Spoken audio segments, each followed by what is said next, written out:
ओम श्री परमात्मने नमः। ओम नमो भगवते वासुदेवाय। ओम श्री कृष्णाय नमो नमः। वैशाख मास महात्म्य अध्याय 7 की कथा में हम सुन रहे हैं भगवत कथा के श्रवण और कीर्तन का महत्व। श्री श्रुतदेव जी बोले, मेष राशि में सूर्य के स्थित रहने पर जो वैशाख मास में प्रातः काल में स्नान करता है और भगवान विष्णु की पूजा करके इस कथा को सुनता है, वह समस्त पापों से मुक्त होकर भगवान विष्णु के परम धाम को प्राप्त होता है। इस विषय में एक प्राचीन इतिहास कहते हैं, जो कि सब पापों का नाशक, पवित्र कारक, धर्मानुकूल, वंदनीय और पुरातन है। गोदावरी के तट पर शुभ ब्रह्मोश्वर क्षेत्र में महर्षि दुर्वासा के 2 शिष्य रहते थे, जो परमहंस ब्रह्मनिष्ठ, उपनिषद विद्या में परिनिष्ठित और इच्छा रहित थे। वे भिक्षा मात्र ही भोजन करते और पुण्य में जीवन बिताते हुए गुफा में निवास करते थे।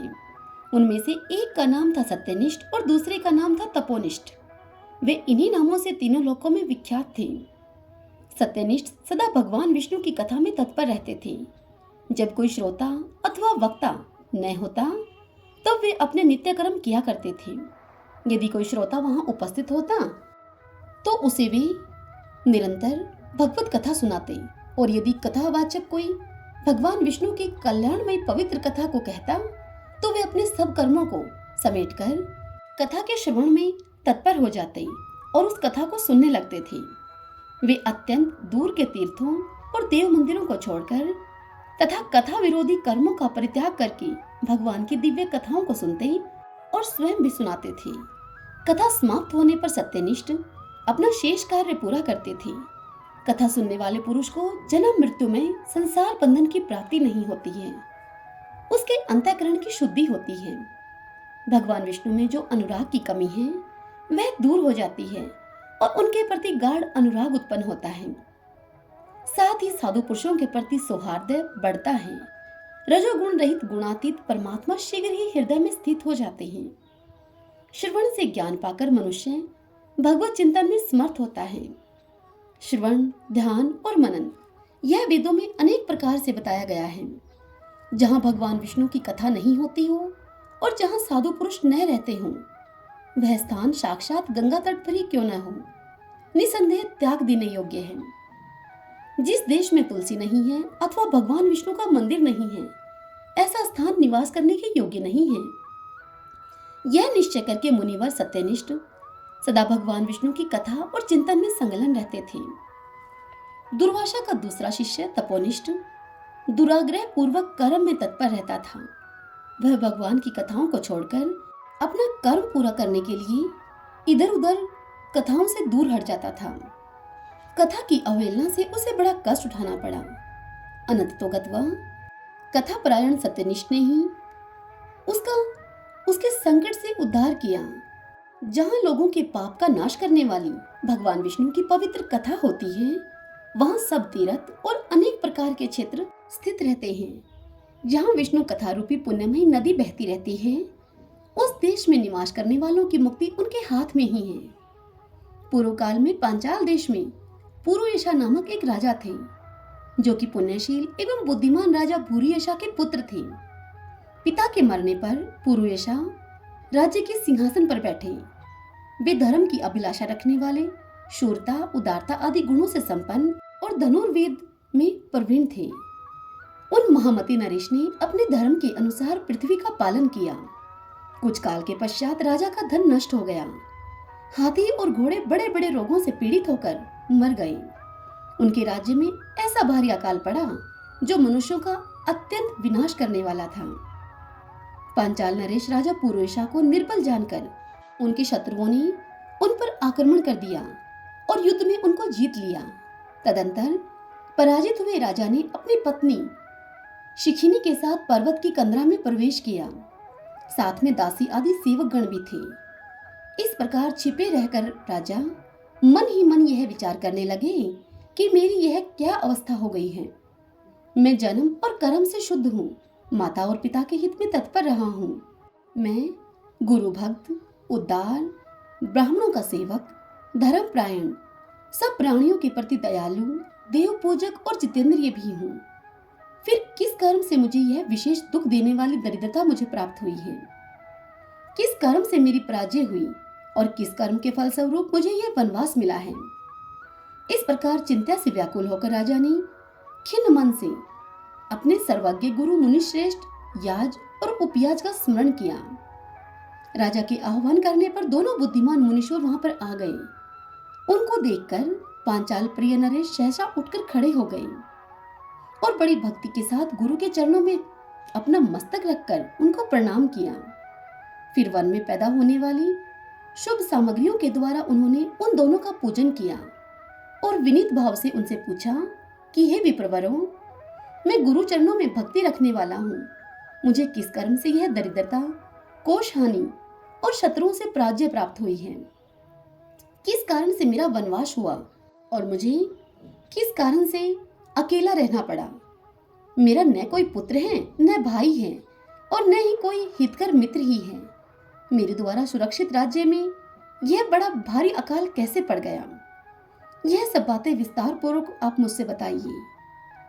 राजा के इस प्रकार पूछने पर वे दोनों मुनिश्रेष्ठ कुछ देर ध्यानमग्न होकर राजा से इस प्रकार बोले।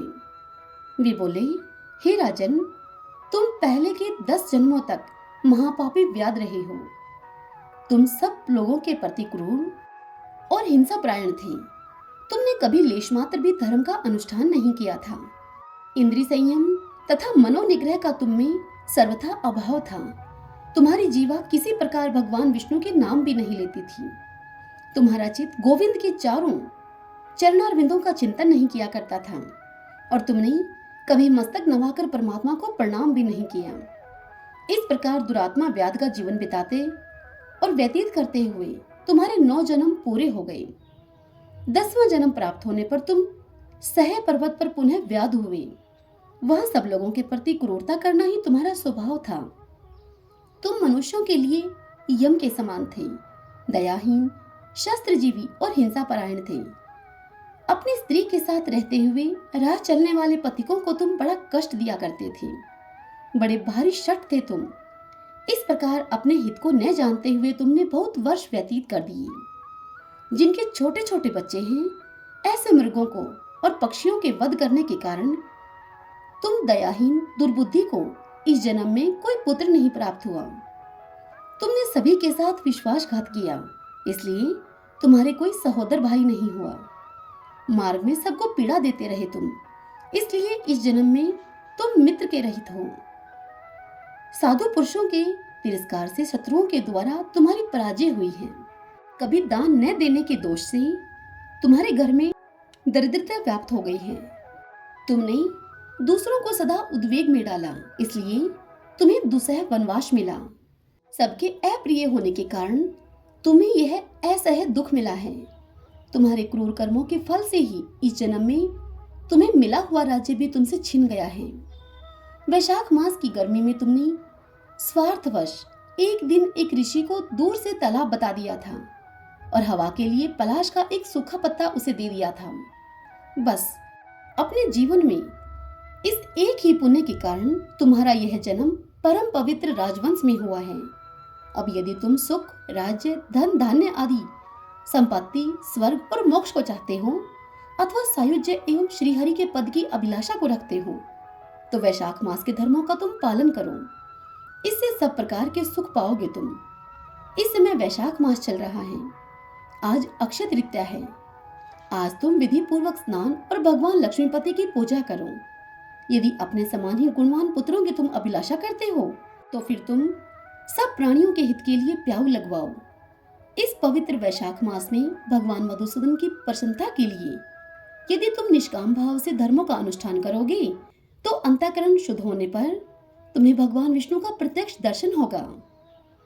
इस प्रकार कहकर राजा की अनुमति लेकर उनके दोनों ब्राह्मण, पुरोहित, याज और उपयाज जैसे आए थे वैसे ही वहां से चले गए। उनसे उपदेश पाकर महाराज पुरुयशा ने वैशाख मास के संपूर्ण धर्मों का श्रद्धा पूर्वक पालन किया और भगवान मधुसूदन की आराधना की।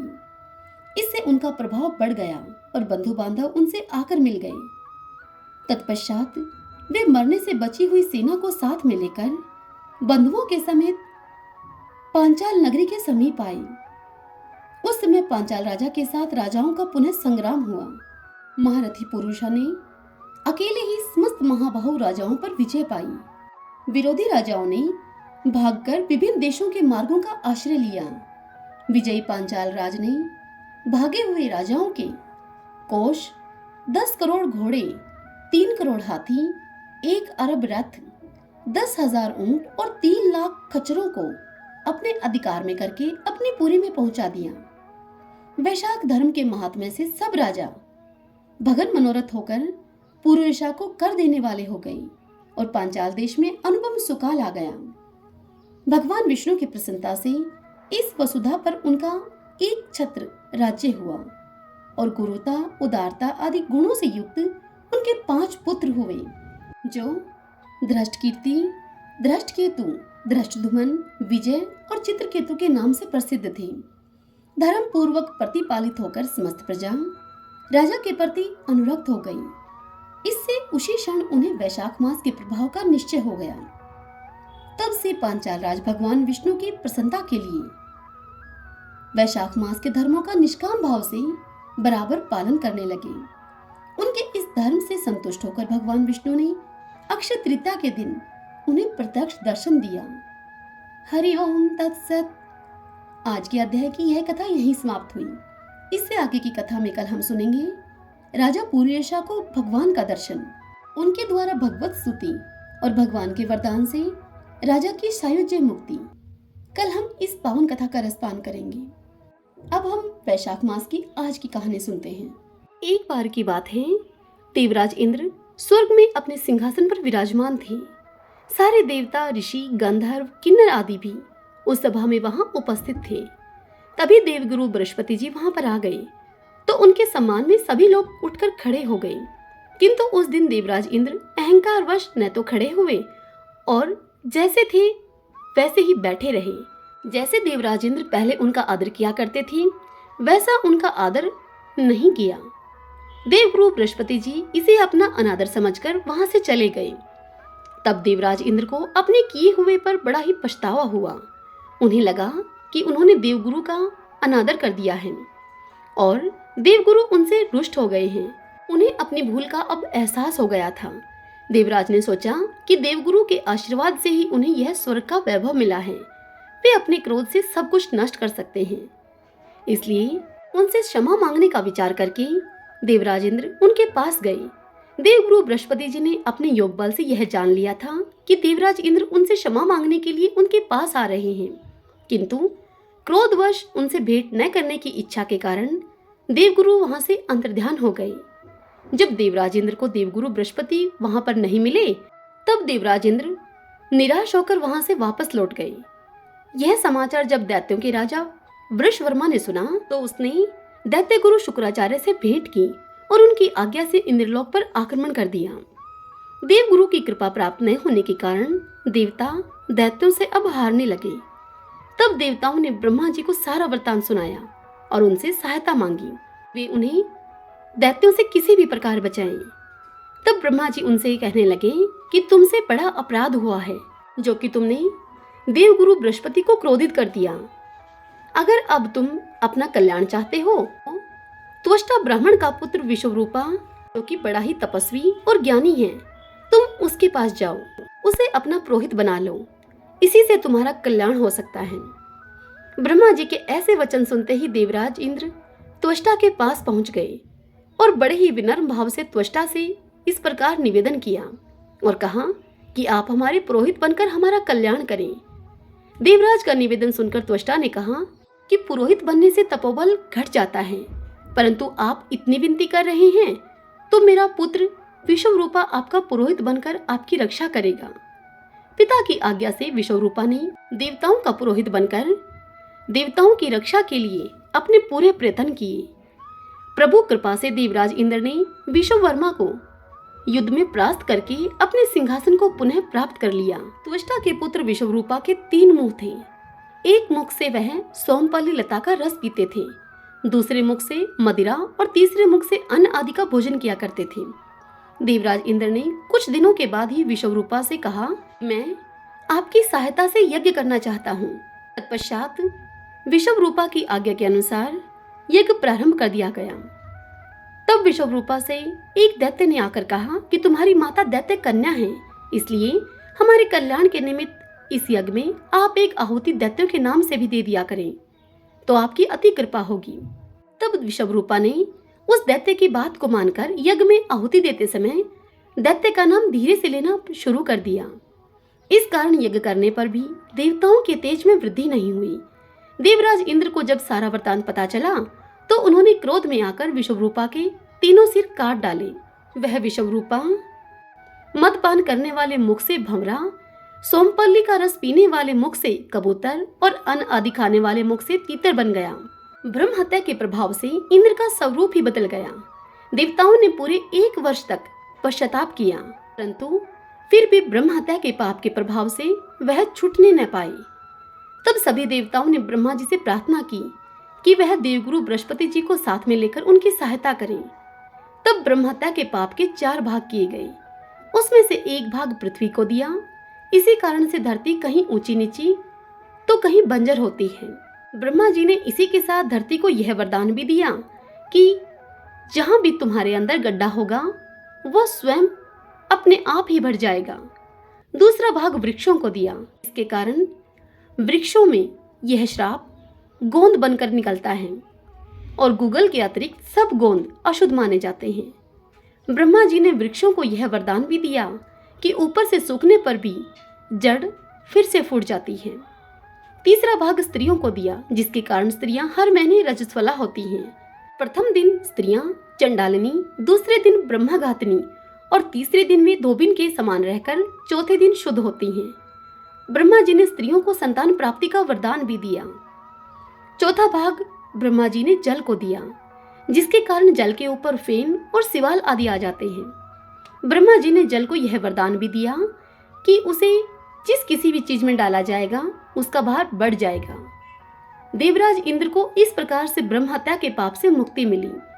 जो भी मनुष्य इस कथा को पढ़ता है, सुनता है या सुनाता है, उस मनुष्य के समस्त पाप देवगुरु बृहस्पति जी की कृपा से नष्ट हो जाते हैं।